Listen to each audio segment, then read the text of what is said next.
একটি ছোট শহরে থাকত বুদ্ধিমান টিয়া পাখি টিটু আর সৎ কুকুর রকি। তারা মানুষের মতো হাঁটত, কথা বলত আর জীবনযাপন করত।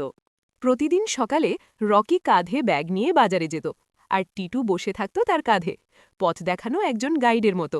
টিটু বলল, ডান দিকে ঘুরো রকি, আজ আমাদের সবজি কিনতে হবে। রকি হেসে বলল, ঠিক আছে আমার গাইড। একদিন তারা দেখল একজন বৃদ্ধ মানুষ রাস্তা পার হতে কষ্ট পাচ্ছেন।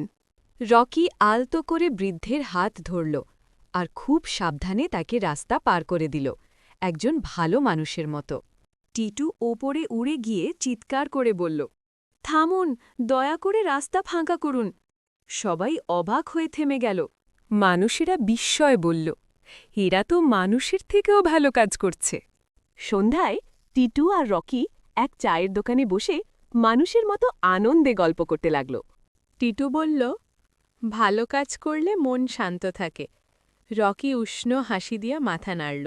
রকি বলল, মানুষ হওয়া শরীরের বিষয় নয়, হৃদয়ের বিষয়।